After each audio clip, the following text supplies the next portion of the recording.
It is Monday, October 19. Welcome to CGN News. The CMC reports that the first in a series of marches to protest against plans to legalize same-sex unions in Barbados was held on Saturday. Over 200 church members marched through Whole Town in the parish of St. James to send a message to the government that the church is not in agreement with making same-sex unions legal. Dr. Veronica Evelyn, the executive director of the Family Faith Freedom, the registered charity which organized the march, said the gathering consisted of worshippers and leaders from different denominations. Governor General Dame Sandra Mason said last month that a public referendum on same-sex marriage will be held. Mason stated that Barbados must have a frank discussion and end discrimination in all forms so as not to be blacklisted for human rights issues.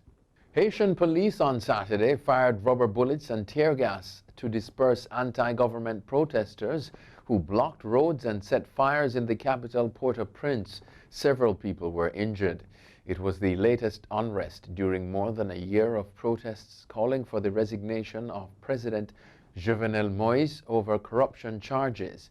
The president on Saturday appealed for unity as he laid a wreath on the 214th anniversary of the death of Haiti's first independent ruler, Jean-Jacques Dessalines. Many Haitians criticized the government's pandemic response, alleging that authorities have not done enough to provide treatment for those affected or offered economic support for those who lost work due to a national lockdown.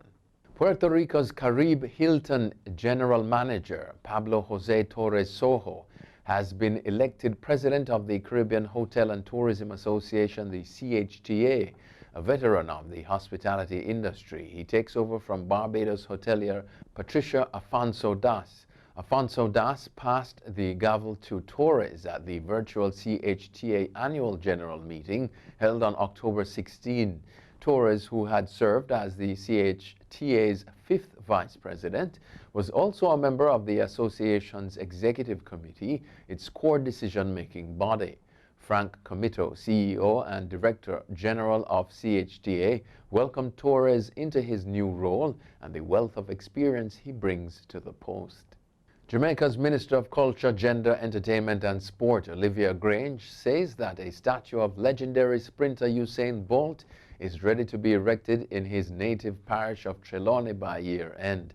The Trelawny Municipal Corporation has prepared the area in Water Square, Falmouth, where the monument is to be placed. She also announced that Cabinet has approved that Troy Primary School in the parish will be renamed in honor of another world-acclaimed athlete who is also a native of the parish, female sprint icon Veronica Campbell-Brown. Grange said that Trelawny natives have long made their impact in all spheres of Jamaican life and disclosed that the birthplace of the Trelawny-born former Prime Minister Hugh Lawson Shearer is to be declared a heritage site. Still in Jamaica, Minister Olivia Grange has announced that the reggae legend Tiz Hibbert will be laid to rest in National Heroes Park. Minister Grange said that this had become possible thanks to the generosity of the family of the late actor, broadcaster, director and author Charles Hyatt. Hyatt's remains were due to be reinterred in the last burial spot for cultural icons at National Heroes Park in Kingston. A date for the interment has not yet been announced. Overseas now, more than 22 million Americans have already cast ballots in the 2020 election. This represents a record-shattering avalanche of early votes driven both by democratic enthusiasm and a pandemic that has transformed the way the nation votes.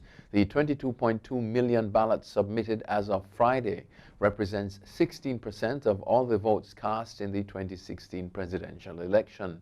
Americans' rush to vote is leading election experts to predict that a record 150 million votes may be cast, and turnout rates could be higher than any presidential election since 1908.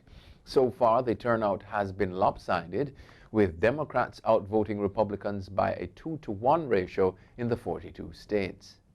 French police have raided the homes of dozens of suspected Islamic radicals following the beheading of a teacher who showed controversial cartoons of the Prophet Muhammad to his pupils. Some of those being questioned are believed to have posted messages of support for the killer of Samuel Paty. The government also said it was investigating 51 French Muslim associations. Police shot dead Paty's suspected killer on Friday in a Paris suburb. On Monday, Interior Minister Gérald Darmanin said the operation sent a message that there was no respite for enemies of the Republic and that they were expected to continue all week. Protests turned violent in Chile after thousands took to the streets of Santiago to mark 1 year since mass demonstrations left 30 dead and thousands injured. Police engaged in a tense standoff with protesters, using tear gas and water cannon to disperse crowds in the capital on Sunday. A church was also seen on fire as protesters threw rocks and fireballs at officers in riot gear. The marches began on October 18, 2019 and continued through to December, causing the military to take to the streets for the first time since the rule of General Augusto Pinochet in the 1980s. Led by students protesting over metro fare rises and sharp increases in the cost of living, they brought light to deep discontent about inequality within Chilean society. The Archbishop of San Francisco performed a short exorcism ceremony Saturday outside a Catholic church where protesters had earlier toppled a statue of Father Junipero Serra. The priest said the ceremony was intended to drive out evil and defend the image of Serra. Serra, an 18th century Spanish Franciscan priest, had long been praised for bringing Roman Catholicism to what is now the Western United States. But critics highlight a darker side to his legacy. In converting Native Americans to Catholicism, critics say he forced them to abandon their culture or face brutal punishment. Depictions of Serra have been protested and vandalized over the years, and Pope Francis's decision in 2015 to elevate him to sainthood reopened old wounds. That's it for CGN News. I'm Scott Wilson. Thanks for watching.